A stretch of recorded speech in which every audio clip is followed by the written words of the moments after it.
اللہ پر ایمان لائیں، کہیں جو لوگ اللہ پر ایمان لائیں کہیں کہ ہمارا رب اللہ ہے، پھر اس پر جم جائیں، ان پر فرشتوں کا نزول ہوتا ہے، نہ کوئی غم کرو نہ خوف، خوشیاں مناؤ جنت کی جس کا تم سے وعدہ کیا گیا تھا۔ اللہ کی ربوبیت پر اطمینان جب انسان کو ہو جاتا، میرا رب اللہ ہے، ربی اللہ، انسان کے لیے نہ کوئی کھٹکا، نہ کوئی خطرہ، نہ کوئی خوف، نہ کوئی حزن۔ جو کچھ ہو رہا ہے کس کے اذن سے ہو رہا ہے؟ اللہ کے اذن سے۔ اللہ کے اذن کے بغیر پتا تک نہیں ہلتا۔ یہ کوئی اندھا بہرا مادہ نہیں ہے جس سے مجھے کوئی خوف ہو۔ اندھا بھینسا چلا رہا ہو اس سے تو ڈرنے کا ہر انسان کو ڈرنا چاہیے، نہ معلوم کس کو ٹکر مار دے، لیکن نہیں، اس کائنات کو چلانے والا ایک سمیع و بصیر خدا ہے۔ وہ جو میرا دوست ہے، میرا ولی ہے، اللہ ولی الذین آمنوا یخرجہم من الظلمات الی النور، اللہ اہل ایمان کا ولی ہے، ساتھی ہے، پشت پناہ ہے، مددگار ہے، حمایتی ہے۔ بتائیے جسے یقین ہو جائے کہ اللہ میرا مددگار، اللہ میرا محافظ، اللہ میرا پشت پناہ، اللہ میرا حمایتی، اس کے لیے کوئی خوف ہوگا؟ اس سے کوئی ڈر ہوگا؟ میں مثال دیا کرتا ہوں ایک بہت سادہ، پنجاب کے دیہات کی۔ تو بڑا چودھری ہے اور کوئی غریب کسان ہے، اس غریب کسان کے جانوروں کو ہر وقت اندیشہ ہوگا چوری کا، کوئی میری بھینس کھول کر نہ لے جائے، کوئی میرا بیل کھول کر نہ لے جائے۔ لیکن جس کے بارے میں یہ سب کو معلوم ہو کہ وہ جو بڑا چودھری ہے وہ اس کا دوست ہے، اس کی بچیا کو کوئی خوف ہوگا؟ اس کی بھینس پر کوئی ہاتھ ڈالے گا؟ اسے کوئی اندیشہ ہوگا؟ نہیں۔ کیوں؟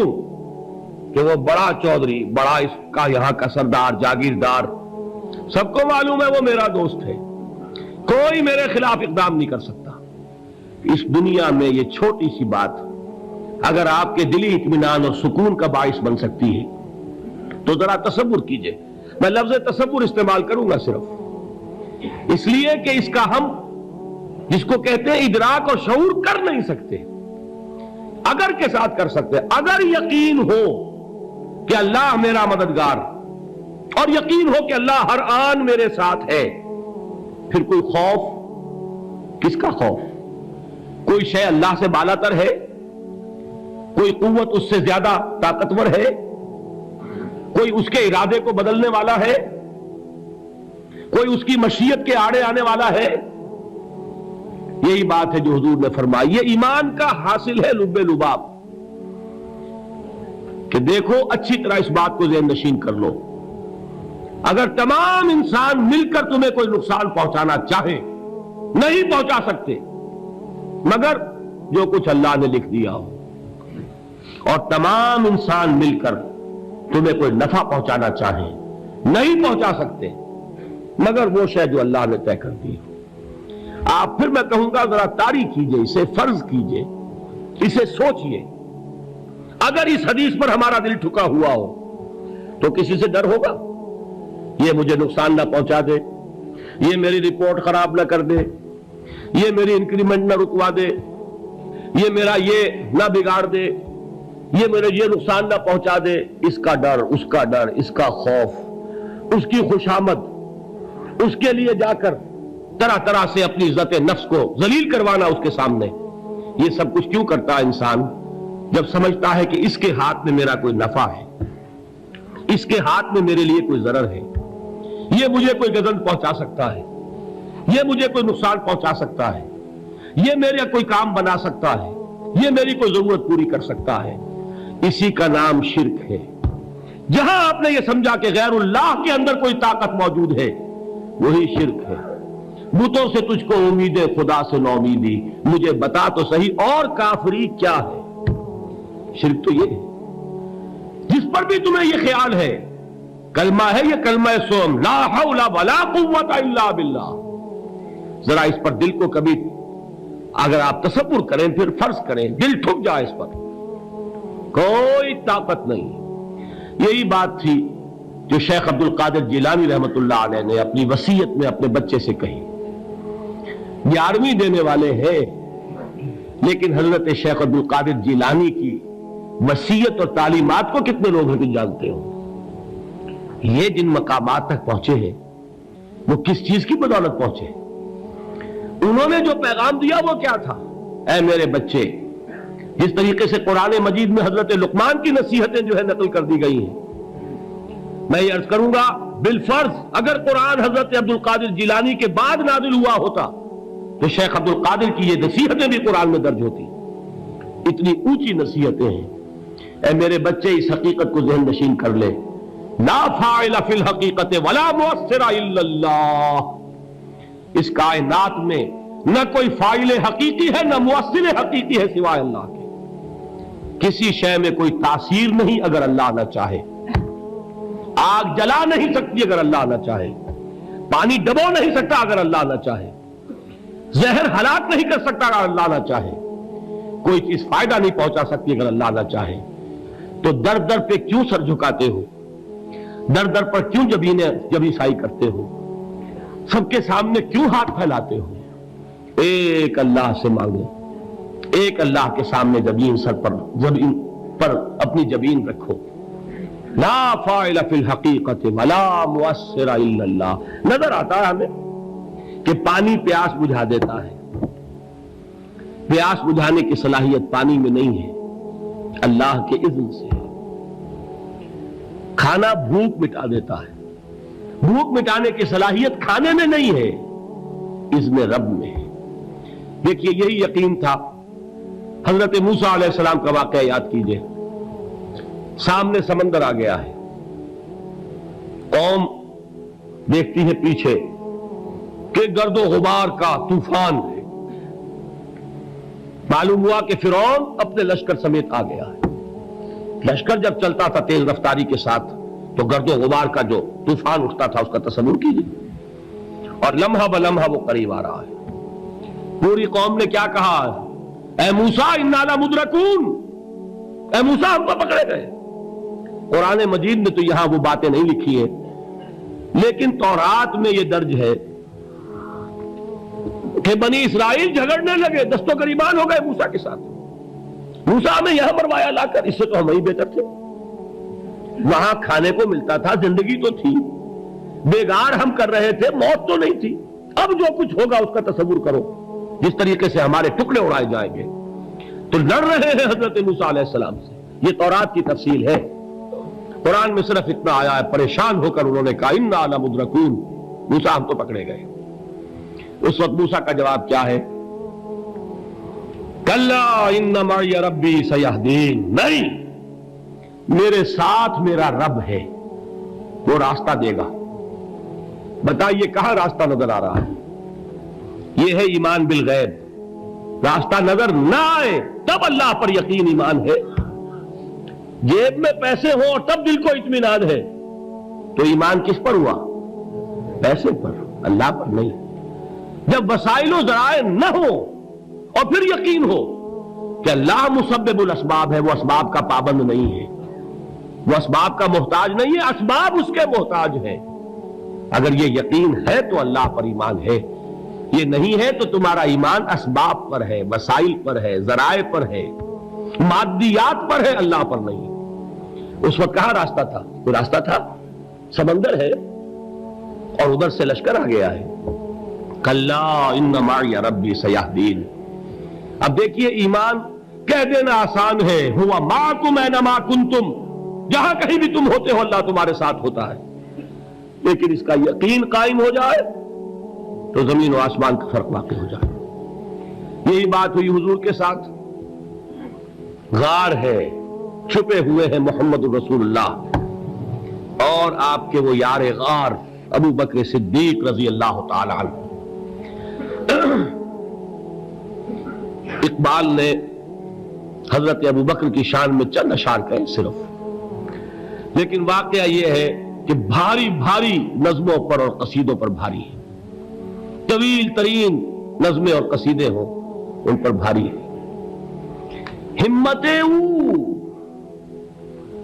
ابو بکر کی ہمت جو ہے، کشت ملت را چو ابر، جیسے بارش سے کھیتی اپجتی ہے، ابو بکر کی ہمت اور عزیمت اس امت کو اسی طرح سینچنے والی ہے۔ ثانیے اسلام و غار و بدر و قبر، وہ دوسرے تھے اسلام میں، دوسرے پہلے کون تھے؟ انا اول المومنین، حضور فرماتے ہیں سب سے پہلا ایمان لانے والا میں، دوسرے ابو بکر۔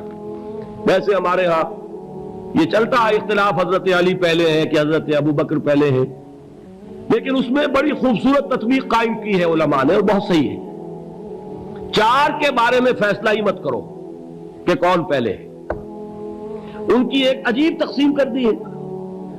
آزاد مردوں میں، بالغ مردوں میں سب سے پہلے ابو بکر، بچوں میں سب سے پہلے علی، خواتین میں سب سے پہلے خدیجہ، اور غلاموں میں سب سے پہلے زید ابن حارثہ۔ بڑی پیاری تقسیم ہے، یہ چاروں ہی پہلے ہیں، ہر ایک کے لیے اولیت ہے۔ اور واقعہ یہ ہے کہ اگر زمانی اعتبار سے تعین ہوگا تو پہلے خدیجۃ الکبریٰ آئیں گی رضی اللہ تعالی عنہ، کسی اور سے بات کرنے کی نوبت بعد میں آ سکتی ہے، پہلے تو اہلیہ محترمہ سے بات ہوئی، آتے ہی پہلی وحی ہوئی ہے، ابھی تبلیغ کا حکم نہیں تھا، کس کو بتایا واقعہ؟ ابھی اپنی نبوت کی تبلیغ کا تو حکم ہی نہیں آیا، واقعہ کس کا ہے؟ وہ خدیجہ کا ہے۔ جب کہا ہے کہ خشیت علی نفسی، مجھے اپنی جان کا اندیشہ ہے، تو کیا جواب دیا خدیجہ نے رضی اللہ تعالی عنہا؟ وہ صدیقۃ الکبریٰ ہے، صدیقات جو ہے خواتین ان میں چوٹی پر خدیجۃ الکبریٰ ہے رضی اللہ تعالی عنہا، اور صدیق جو مرد ہیں ان میں صدیق اکبر ہے ابو بکر صدیق رضی اللہ تعالی عنہ، لیکن صدیقات میں چوٹی پر۔ جب حضور نے فرمایا خشیت علی نفسی، کیا فرمایا؟ کیا عرض کیا؟ کیسے تسلی دی؟ نہیں نہیں، اللہ آپ کو ضائع نہیں کرے گا، آپ غریبوں کے ہمدرد ہیں، آپ مساکین کے تکالیف رفع کرنے والے ہیں، آپ بیواؤں کی سرپرستی کرتے ہیں، آپ مسافروں کی خدمت کرتے ہیں، اللہ آپ کو ضائع نہیں کرے گا۔ یہ یقین ہے اس خاتون کے اندر۔ خیر وہ ایک علیحدہ بات ہو جائے گی۔ میرے دل پر حضرت خدیجہ رضی اللہ تعالی عنہ کی شخصیت کا بڑا گہرا نقش ہے، جو وہ کوئی اور ہی وقت اور موقع ہوا تو بیان ہوگا۔ بہرحال اقبال نے ایک مصرے میں جو چار اولیتیں جمع کر دی ہیں، ہمت او کشت امت را چو ابر، ثانی اسلام و غار و بدر و قبر۔ اسلام میں حضور کے بعد پہلے کون؟ ابو بکر۔ غار میں حضور کے ساتھ کون؟ ابو بکر۔ بدر کی رات اللہ کا رسول سر بسجود، وہ گھاس پھوس کی جو جھوپڑی بنائی گئی تھی، اور وہاں تلوار ننگی لے کر پہرا دینے والا کون؟ ابو بکر۔ اور اس حجرہ عائشہ میں محمد کے بعد سب سے پہلے دفن ہونے والا کون؟ ابو بکر رضی اللہ تعالی عنہ صلی اللہ علیہ وسلم۔ وہ جو معاملہ میں سنا رہا تھا غار ثور کا، حضرت ابو بکر بھی حضور کے خیال سے لرز گئے ہیں۔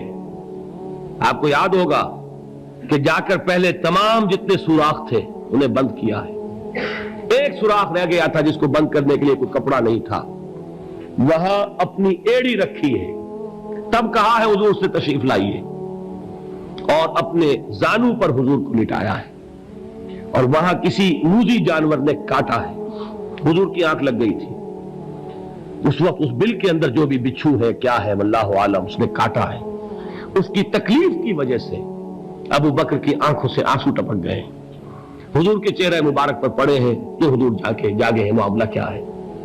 ایڑی نہیں ہٹائی وہاں سے، مبادا وہ جانور وہاں سے نکل کر محمد الرسول اللہ کو کوئی گزن پہنچا دے، ابو بکر کی ایڑی ہے، جس طرح چاہے کھا لے، ختم کر دے، جان نکل جائے تب کوئی آنچ آئے، محمد پر تو آئے، لیکن جیتے جی نہیں۔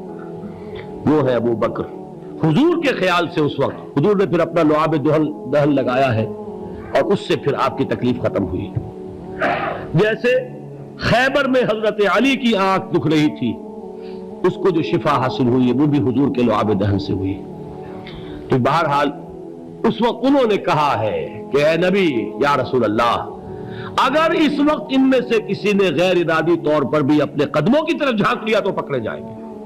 کیا جواب تھا اللہ کے رسول کا؟ لا تحزن ان اللہ معنا، اللہ ہمارے ساتھ ہے، کیوں گھبراتے ہو ابو بکر؟ یہ ہے ایمان باللہ، میرا مالک اللہ، میرا رازق اللہ، میرا محافظ اللہ، میرا مددگار اللہ، میرا پشت پناہ اللہ، میرا دوست اللہ۔ یہ دوستی ہے اللہ کی جو لب لباب ہے، حاصل ہے ایمان کا، اسی کا نام ولایت ہے۔ اولیاء اللہ کے سروں پر سینگ نہیں ہوتے، جس کے دل میں ایمان راسخ ہو چکا ہو وہی اللہ کا ولی ہے، جسے اللہ پر یقین ہو چکا ہے وہی اللہ کا ولی ہے، جسے یقین ہے اللہ میرے ساتھ ہے، میرا مددگار، میرا پشت پناہ، میرا ساتھی، میرا دوست، میرا محبوب، میرا محب۔ اللہ اہل ایمان سے محبت کرتا ہے۔ واللہ یحب الصادقین، ان اللہ یحب الذین یقاتلون فی سبیلہ صفا کانہم بنیان مرصوص۔ اللہ محبت کرنے والا، اہل ایمان محبوب، اور اہل ایمان محبت کرنے والے اللہ محبوب۔ والذین آمنوا اشد حبا للہ۔ آپ تصور کیجئے جسے یہ رشتہ ایمان یا رشتہ ولایت حاصل ہو جائے، الا ان اولیاء اللہ لا خوف علیہم ولا هم یحزنون، آگاہ ہو جاؤ، اللہ کے دوستوں کے لیے نہ کوئی خوف ہے نہ کوئی حزن ہے۔